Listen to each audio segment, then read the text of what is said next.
Kata Nabi kepada Jibril, apa itu wahai Jibril? Kata Jibril, itulah dunia. Dunia sudah tua, tapi dia tetap juga ingin menampakkan dirinya muda. Dunia ini sudah tua, tak lama lagi akan hancur binasa.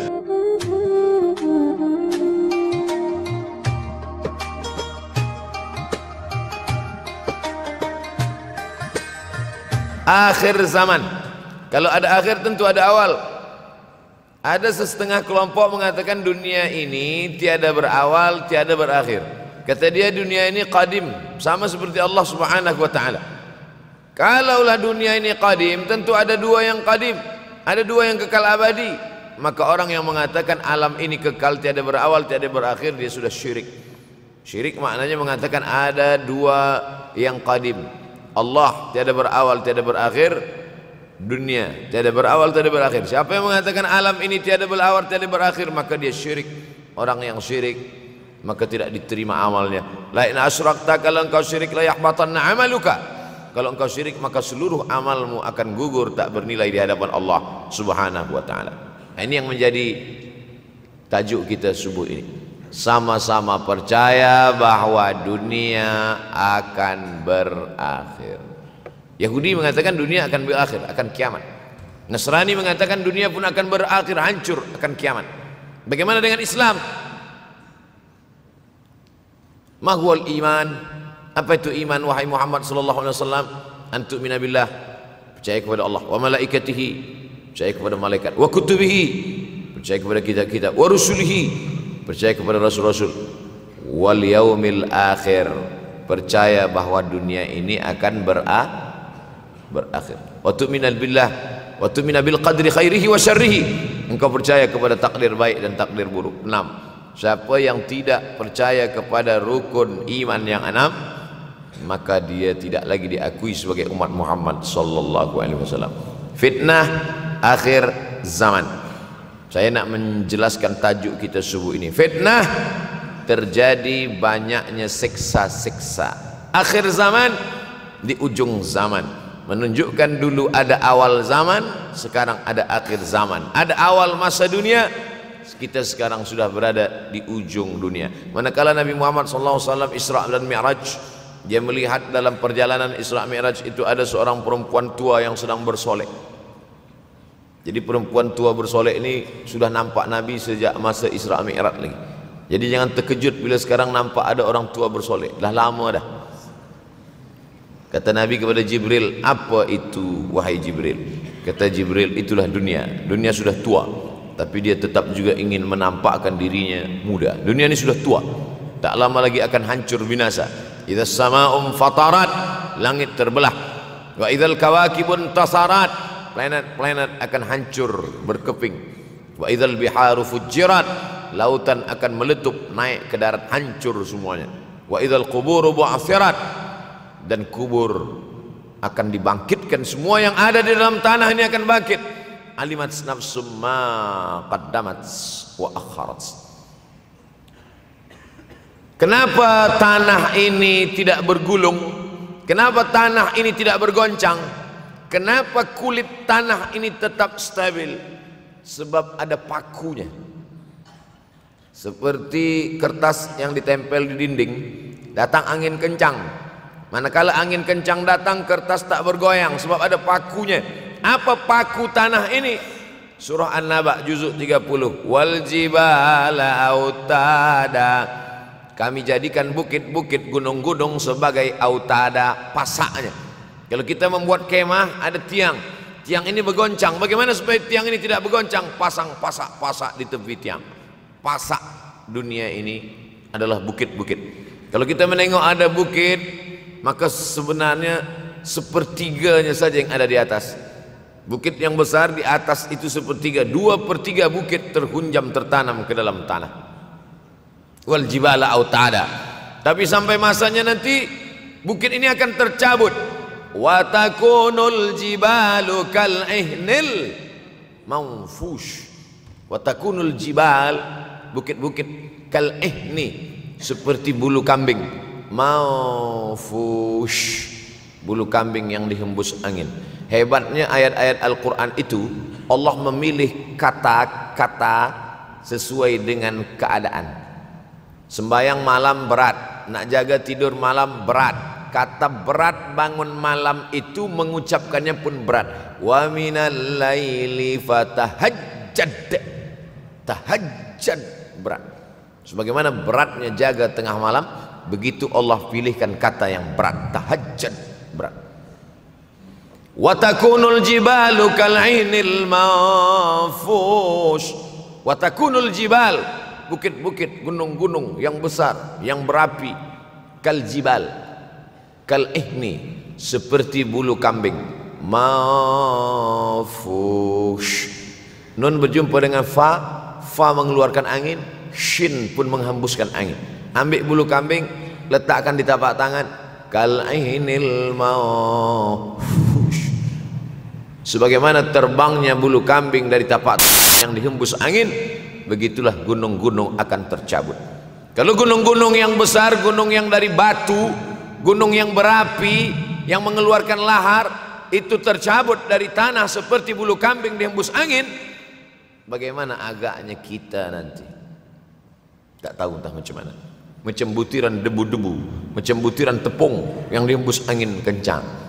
Wataran nasa sukara, selepas gunung-gunung itu tercabut lalu tanah ini bergoncang, kau lihat manusia macam mabuk. Wataran nasa sukara, kau pandang manusia macam mabuk.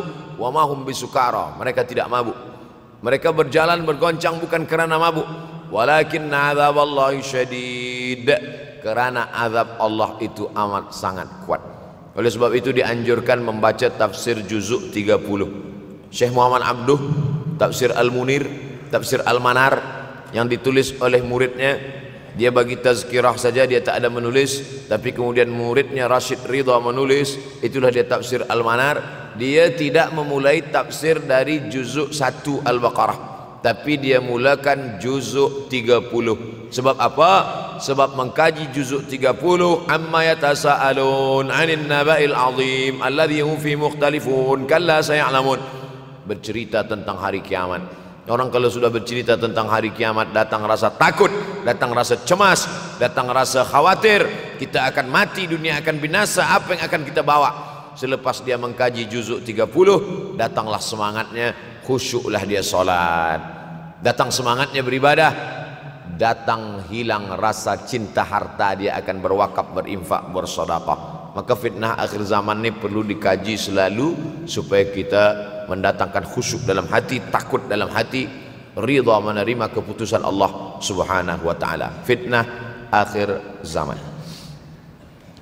Hadis yang saya pilih diambil dari kitab Sahih Al-Bukhari. Abu Hurairah, Nabi memanggil dia, ya Abahir, wahai bapak kucing.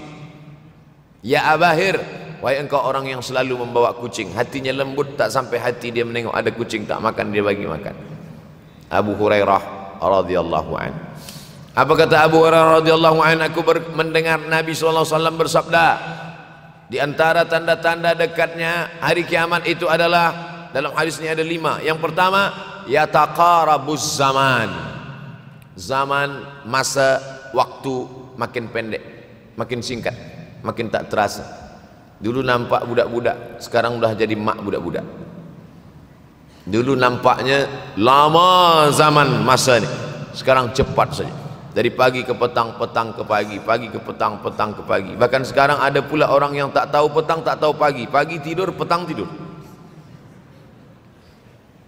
Tak terasa saya ini sudah 8 kali datang ke Kuala Lumpur. Awal-awal sekali 2014, 2015, 16, 17, 18, 19, 20. Sudah kali yang ke-7. Saya datang setahun sekali saja, setiap bulan Februari. Bulan Februari datang, rupanya dah yang ke-7 kali. Bulan Februari. Ini saya bagi tahu supaya kita semua faham. Saya datang bulan Februari, supaya tak datang balik, datang balik, datang balik, datang balik. Sekali datang dari tarikh 2 hingga 9, pusing, pusing, pusing, pusing, balik. Rupanya sudah kali ke-7, ke-8 kali datang menyampaikan tazkirah. Tak terasa. Dulu saya datang kemari belajar di UKM tahun 2003. Sekarang sudah 2020, 17 tahun. Tak terasa. Yataqarabuz zaman. Tanda-tanda kiamat, fitnah akhir zaman sudah dekat adalah yataqarabuz zaman, kata Nabi SAW. Waktu tak terasa, tak terasa dah engkau dah datang aja. Tak terasa waktu begitu cepat engkau sudah datang saja nak menagih hutang, kata. Orang berhutang ni pun rupanya tak terasa juga orang datang. Yang memberi pinjaman pula terasa lama betul. Apakah beza antara 5 minit dulu dengan 5 minit sekarang? Sama. Apakah beza antara 24 hours, 24 jam dulu dengan 24 jam zaman Nabi dengan 24 jam zaman sekarang? Sama. Tak ada beza. Mataharinya sama, bulannya sama, buminya sama. Yang berkeliling mengelilingi matahari sama. Apa yang membuat berbeza? Apa yang membuat zaman itu ya taqarabuz zaman? Ada hal-hal yang membuat kita sibuk. Dulu tak ada google.com, dulu tak ada Facebook, dulu tak ada Twitter, dulu tak ada BBM, dulu tak ada Instagram. Sekarang waktu habis. Bila kita tanya orang mana yang lebih lama, 5 minit atau 50 menit, semuanya sepakat mengatakan 50 menit lama, 5 menit kejap. Saya tanya 2 kali, pelajar-pelajar, penuntut-penuntut, mana yang lebih lama, 5 menit atau 50 menit? Semuanya berkata 50 menit lebih lama daripada 5 menit. Lepas tu saya balik, mana yang lebih lama? 5 menit menunggu azan maghrib bulan puasa, 50 menit status FB, Instagram. Oh, lebih lama 5 menit menunggu azan maghrib. 5 menit menunggu azan maghrib bulan puasa macam-macam mati jam. 50 menit hilang waktu tak terasa. Itu menunjukkan hadis Nabi itu, semakin saya baca hadis Nabi, makin kuat keyakinan saya, makin kuat iman saya, makin hilang keraguan saya bahwa yang berbicara ini bukan manusia biasa, tapi dia dapat wahyu dari Allah. Wa ma yantiqu anil hawa in huwa illa wahyun yuha, melainkan wahyu dari Allah Subhanahu wa taala. Yataqarabuz zaman, masa begitu cepat berlalu tak terasa. Sebulan seperti sepekan, sepekan seperti sehari, sehari seperti sesaat. Akhirnya kita pun kehilangan waktu, habis. Saya Ustaz Abdul Somad, memang zaman ini tak terasa cepat betul. Rasa-rasa kejap dah bulan Ramadan. Tak terasa baru saja Idul Fitri dah masuk pula lagi. Masya Allah, begitu cepatnya masa berlalu. Maka jangan sampai saya semakin saya baca hadis ini, semakin kuat keyakinan saya bahwa Nabi Muhammad sallallahu alaihi wasallam mendapat wahyu dari Allah Subhanahu wa taala, semakin kuat keyakinan dan keimanan. Kenapa? Seandainya Nabi berkata zaman nanti di akhir zaman itu semakin cepat, semakin dekat, semakin berlalu tak terasa, tapi kemudian zaman yang kita lalui tak sama seperti yang dikatakan Nabi, mungkin datang juga keraguan dalam hati, betulkah ini? Tapi ternyata 1441 tahun lampau, 1440 tahun yang lalu Nabi mengatakan, dan hari ini terbukti zaman begitu cepat berlalu. Masya Allah, tabarakallah. Hari inilah ditemukan internet, hari ini datang television, hari ini datang WhatsApp, hari ini datang yang melalaikan kita daripada Allah Subhanahu wa taala. Sehingga waktu datang sembang-sembang, cerita-cerita, tengok ini, update ini, tulis ini, tengok ini, pandang ini, habis waktu berlalu. Padahal waktu inilah yang akan ditanya oleh Allah Subhanahu wa taala. 6 kali Allah bersumpah demi waktu. Terbit fajar, wal fajri wa layalin nashr, masuk waktu subuh, was subhi idza tanaffas, masuk waktu duha, wad duha wal laili idza saja, masuk waktu siang, wan nahari idza tajalla, masuk waktu asar, wal asri innal insana lafi khusr, masuk waktu malam. 2 kali Allah bersumpah demi waktu malam, wal laili idza saja wal laili idza yaghsha. Kenapa hadis ini yang Ustaz bahaskan?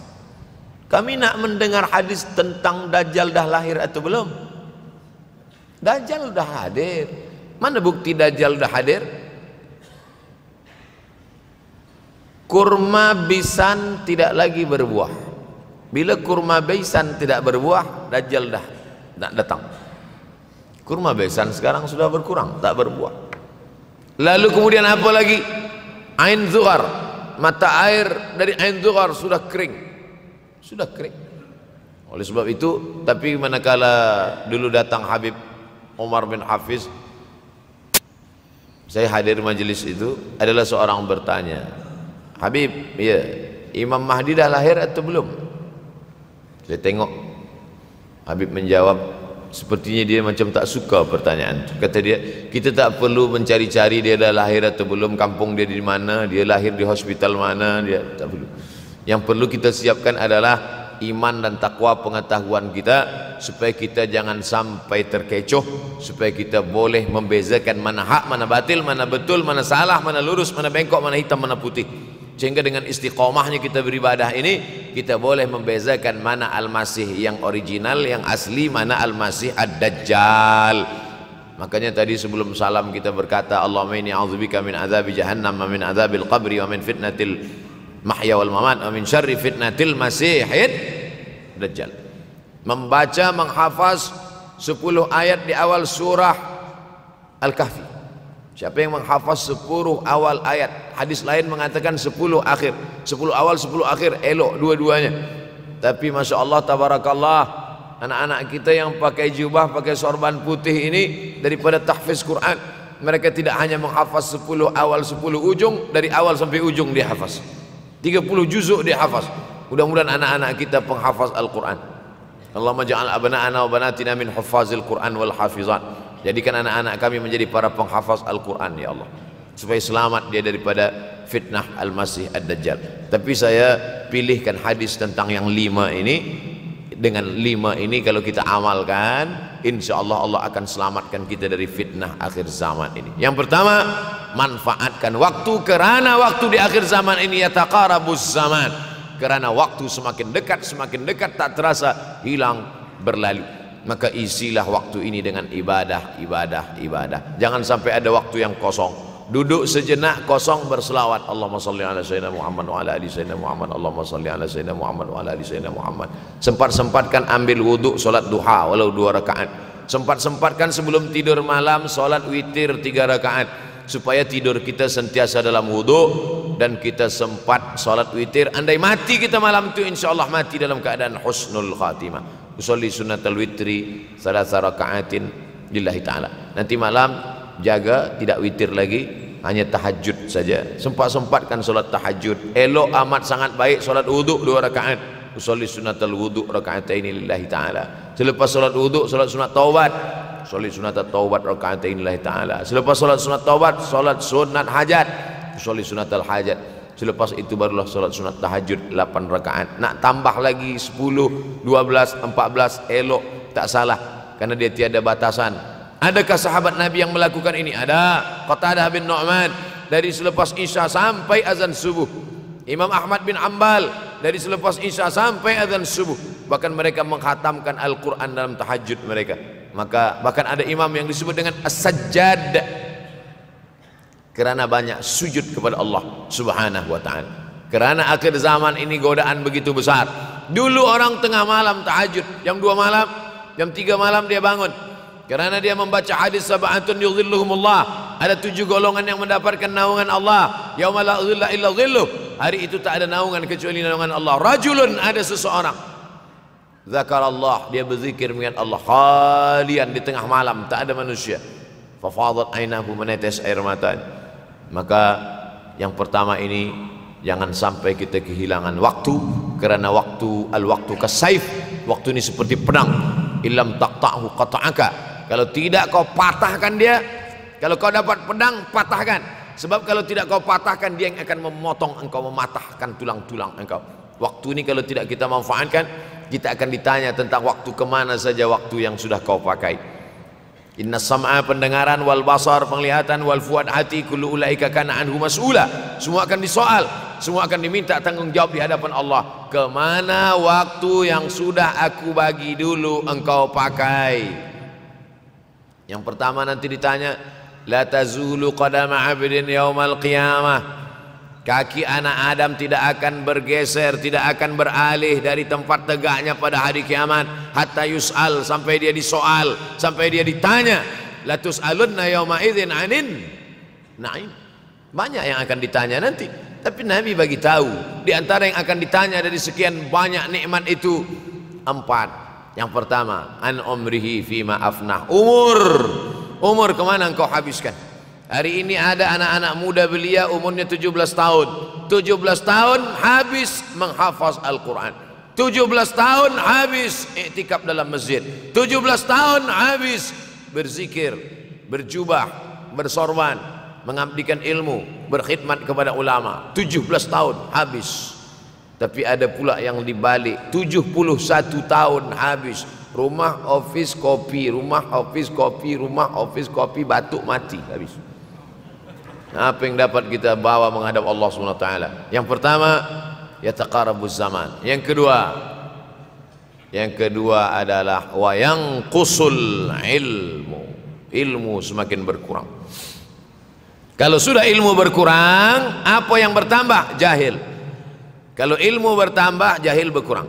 Kalau ilmu berkurang, jahil bertambah. Mana ada orang jahil cakapnya didengar orang? Saya dulu awal-awal membaca hadis ini, wa yanqusul ilmu. Ilmu berkurang, jahil bertambah. Rasanya tak mungkin, tak logik, tak masuk akal. Mana ada orang tak berilmu cakap dia didengar? Sekarang baru saya faham. Dulu orang tak berilmu ditinggalkan orang. Sekarang orang tak berilmu asal dia pandai berbicara, dia akan didengar orang. Bahkan orang jahil pula punya channel. Apa namanya? Jahil.com. Orang jahil punya channel. Banyak pula follower dia daripada follower kita. Banyak pula viewer dia daripada viewer kita. Sebab apa? Sebab yang menyaksikan tiada berilmu, yang berbicara tiada ilmu. Oleh sebab itu maka kita galakkan menuntut ilmu di majlis-majlis ilmu. Untuk apa Abdul Somad sudah berumur 43 tahun pun masih pergi juga lagi ke Sudan belajar? Apa yang nak dicari ini? Tak lain tak bukan, mudah-mudahan kita termasuk orang yang sampai akhir hidupnya mencari ilmu, insyaAllah. Saya datang kemari bukan niat mengajarkan ilmu. Saya datang ke Malaysia tetap niatnya belajar mencari ilmu. Man salaka tariqan, siapa yang melangkahkan kaki melalui suatu jalan, yaltamisu fihi ilman, siapa yang melalui suatu jalan niatnya untuk mencari ilmu, sahalallahu lahu bihi tariqan ilal jannah, dimudahkan Allah jalannya menuju surga. Innallaha la yantazi'ul ilma intiza'an. Innallaha la yanzi'ul ilma intiza'an. Allah kalau mencabut ilmu, bukan macam mencabut pokok kayu dari tanah. La yantazi'ul ilmu intiza'an. Allah tidak mencabut ilmu macam mencabut pokok kayu dari tanah hingga ke akarnya, enggak. Lalu bagaimana ilmu ini dicabut? Biqabdil ulama. Dengan matinya ulama maka habislah ilmu. Meninggal Imam Syafi'i berkurang ilmu. Meninggal Imam Nawawi berkurang ilmu. Meninggal Imam Fulan berkurang ilmu. Maka yang hadir adalah al-juhala. Yang lebih menakutkan lagi adalah al-juhala bi thawbil ulama. Orang jahil dengan pakaian ulama. Abdul Somad tidak mengatakan dirinya ulama. Saya selalunya membacakan ayat Quran, membacakan hadis Nabi, menyampaikan fatwa ulama. Tak pernah saya berteramah, bertausiah. Menurut saya, siapa saya? Siapa kita? Syafi'i manusia, saya manusia. Syafi'i boleh berfatwa, saya juga boleh berfatwa. Imam Syafi'i berfatwa Al-Quran 30 juzuk dalam kepala dia. Kita juzuk 30 pun kadang-kadang hilang. Imam Syafi'i balik dari masjid ke rumah, dia tutup telinga. Datang orang bertanya, Syafi'i, ya, kenapa engkau tutup telinga? Sebab bila aku dengar dari masjid ke rumah, semua yang aku dengar masuk tu semua aku ingat. Aku takut dia ingat di dalam, maka aku tutup. Kita yang saya sampaikan tadi pun tak ingat. Oh, ustaz mengejek kami, enggak. Jangankan yang mendengarkan, yang bercakap pun tak ingat. Nasib baik datang orang Jepun mengingatkan kita. Nah, ini nama dia Sony. Manusia ini lupa. Oleh sebab itu maka yang kedua akhir zaman, wa yanqusul ilmu makin kurang. Maka bersyukur anak-anak yang dimasukkan ke rumah tahfiz. Kalau ada rumah tahfiz di kampung biasa, kalau ada rumah tahfiz di desa, dusun biasa, tapi ada tahfiz di tengah kota besar Kuala Lumpur, masih ada lagi rumah tahfiz Quran. Siapa yang mewakafkan rumah tahfiz? Siapa yang memberikan beras? Siapa yang memberikan duit? siapa yang memberikan belanja, siapa yang mengirimkan ustaz. Masya Allah, tabarakallah. Maka ini semua mudah-mudahan kita istiqamah semuanya insyaallah. Supaya apa? Supaya lahirlah anak-anak kita yang alim, berilmu. Karena ini makin banyak orang jahil. Alftau bi ghairi ilmin, memberikan tazkirah, fatwa tanpa ilmu. Dhalla wa adalla, dhallu wa adallu, sesat, menyesatkan. Kalau setakat sesat saja, ini sudahlah sesat, menyesatkan. Na'udzubillah. Masuk yang ketiga. Yang ketiga adalah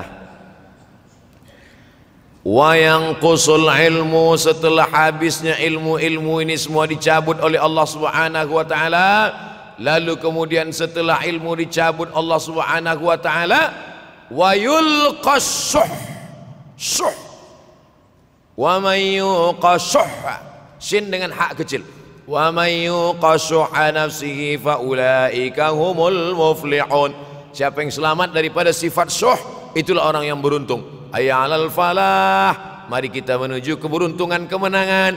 Siapa orang yang menang? Selamat daripada sifat syuh.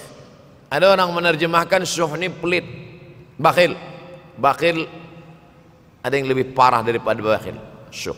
Bakhil ini, bakhil tidak ingin memberikan uangnya untuk orang lain. Itu bakhil. Dia ada uang 10 ringgit, uang itu hanya dia makan saja, dia tak mau walaupun setengah sen kepada orang lain.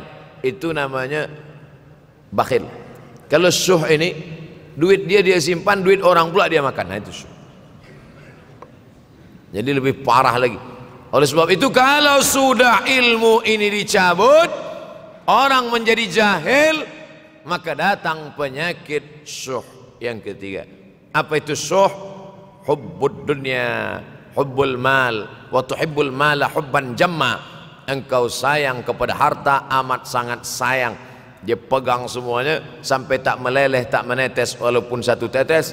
Akhirnya mereka inilah pendusta-pendusta agama. Ara'aital ladzi yukadzibu biddin, tahukah kamu siapa itu yang mendustakan agama? Fadzalikal ladzi yad'ul yatim, mereka itu yang membiarkan anak yatim. Wala yahuddu ala ta'amil miskin, dia tidak mempedulikan makanan orang miskin. Sebab apa? Bukan sebab tak ada harta, sebab syuh. Kenapa syuh? Sebab tak ada ilmu. Tak ada ilmu tentang akhirat. Dia pegang, dia pegang, dia pegang, dia simpan, mati, habis. Yang dia bawa hanyalah 1, 2, 3 helai kain kafan saja. Itulah mengapa Sultan Turki, Sultan Muhammad Al-Fatih, Sultan Abdul Hamid, coba tengok gambar Sultan Muhammad Al-Fatih, Sultan Abdul Hamid Turki dulu. Sorban dia besar-besar. Saya dulu terkejut, lama saya tengok, kenapa sorban orang Turki ini besar-besar. Lama-lama saya baca, rupanya sorban orang Turki itu kain kafan. Tuan-tuan balik dari sini beli kain kafan 2 meter, ikatkan kepala, bawa sembahyang supaya ingat mati. Bolehkah menyiapkan kain kafan? Baca kitab Tambihul Mughtarrin, peringatan bagi orang-orang yang tertipu. Di situ ditunjukkan banyak ulama, bahkan mereka menggali tanah di dalam rumahnya. Malam-malam dia tahajud, selepas tahajud dia duduk di dalam tanah itu supaya terasa bagaimana rasanya mati. Gali tanah 2 meter, masuk ke dalam. Tapi kalau nak buat itu kita saja dengan Allah. Jangan pula, banyak juga orang sekarang udah gali tanah masuk ke dalam, streaming pula. Hai guys, nak rasakan mata? Mana boleh terasa? Kita saja masuk ke dalam, rasakan macam mana rasa. Sebab kalau cakap saja, marilah kita ingat mati, takutlah kita pada mati, kita tak tahu bagaimana rasa mati. Kalau nak merasakan bagaimana rasa mati, nanti kalau ada orang mati meninggal dunia, masuk kita ke dalam, kita sambut jenazah, kita letakkan, kita duduk, rasakan. Ketika Fatimah meninggal, Fatimah emak Sayyidina Ali meninggal, Nabi masuk ke liang lahat. Masuk Nabi ke liang lahat, Nabi berdoa di dalam. Ketika Utsman bin Maz'un meninggal, Nabi masuk ke dalam, Nabi pegang jenazah Utsman bin Maz'un, meleleh air mata Nabi turun ke misai, turun ke janggutnya, turun menetes sampai ke bawah. Merasakan bagaimana rasanya di dalam. Dulu saya pernah berjumpa dengan seorang pemuda, telinga dia pakai anting subang, Lalu kemudian saya tengok banyak tato dia. Saya tanya, macam mana cerita awak bertaubat dulu? Mak saya meninggal, Ustaz Abdul Somad. Lepas tu saya tegak di tepi kubur. Macam ada yang menolak saya dari belakang, masuk saya ke dalam. Masa masuk itulah terasa sejuk di kaki, datang rasa takut saya. Makanya kalau ada orang yang sudah kita bagi tazkirah, bagi nasihat tak juga, nanti ada orang meninggal, bawa dia agak dekat, senggolkan sikit jatuh. Gitu caranya supaya kita terasa mati ini, supaya apa? Hilangkan penyakit syuh, cinta harta, takut mati, dan membuat kita menjadi bakhil, pelit. Na'udzubillah. Yang keempat, wa tazharul fitan. Ini yang terkait dengan tajuk kita yang keempat. Wa tazharul fitan. Banyaklah fitnah, siksa.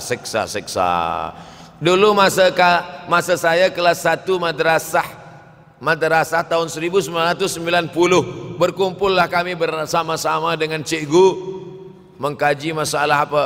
Masalah Bosnia Herzegovina, mengamuk Slobodan Milosevic, menghancurkan umat Islam di Bosnia. Sampai ada yang meminta fatwa kepada Syekh Yusuf Al-Qardawi, bolehkah perempuan yang perempuan Bosnia yang dirogol tentara Serbia hamil, bolehkah dia menggugurkan anaknya? Kata Syekh Yusuf Qardawi, tak boleh. Maka dia biarkan saja anak itu lahir dan dia tidak dianggap berdosa karena ini sudah takdir Allah SWT. Bagaimana mereka dibunuh? Maka makin banyaklah selepas Bosnia datang pula yang terjadi di Rohingya, di Uighur. Umat Islam berkumpullah, presiden-presiden negeri Islam di Kuala Lumpur. Erdogan datang, kumpul semuanya membahas bagaimana nak menolong Muslim Uighur. Rupanya umat Islam pun tak sanggup nak menolong. Apa yang boleh dilakukan di Uighur? Berdoalah umat Islam. Rupanya Allah kalau mau menolong mudah saja. Mudah saja Allah menolong. Tidak datang rudal skat, tidak datang tentera, tidak datang senjata, cukup datang corona, selesai. Allah Subhanahu wa taala, wa makaru wa makarallah. Mereka membuat tipu daya, Allah balas dengan tipu daya yang lain. In tansurullah, kalau kau tolong, ittaqu da'watal mazlum, takutlah kamu terhadap doa orang-orang yang teraniaya. Fa innahu laisa bainahu wa bainallahi hijab, karena di antara dia dengan Allah tak ada hijab sama sekali. Wa yakthurul wa tazharul fitan, banyaklah fitnah. Yang terakhir, yang kelima, wa yakthurul haraj. Wa yakthurul haraj, banyak terjadi haraj, kata Nabi. Sahabat pun bertanya, ya Rasulullah, wa mal haraj? Apa haraj itu ya Rasulullah? Kata Nabi SAW, al-haraj al-qatlu. Nanti di akhir zaman itu akan banyak pembunuhan. Dulu pun banyak juga pembunuhan, tapi tak banyak sekarang. Pembunuhan di Palestina sampai sekarang tak berakhir. Pembunuhan Rohingya tak berakhir. Pembunuhan di Uighur, pembunuhan. Dulu imam-imam masjid, imam salat tarawih dulu di Masjidil Haram, Allahumma ansuril Islam wal muslimina fi Palestin. Dulu satu aja. Selepas itu bertambah, Allahumma ansuril Islam wal muslimina fi Palestin wa Suriah. Selepas itu bertambah lagi, Allahumma ansuril Islam wal muslimina fi Palestin wa Suriah wal Yaman. Selepas itu bertambah wa Uighur wa, akhirnya wa fi kulli makan. Semakin bertambah. Oleh sebab itu maka ini di antara fitnah akhir zaman. Man lam yahtam bi amril muslimin falaysa minhum. Selepas kita kaji hadis ini, apa tujuan kita? Tujuan kita semakin menguatkan keyakinan, banyak-banyak beribadah, nasihatkan anak menantu, sahabat, jiran, tetangga supaya semakin istiqamah menjalankan syariat, rajin-rajin solat berjamaah, banyak-banyak berzikir, hatamkan Al-Quran, banyak-banyak berinfak, banyak-banyak bersedekah. Andai mati kita, insya Allah mati dalam keadaan husnul khatimah.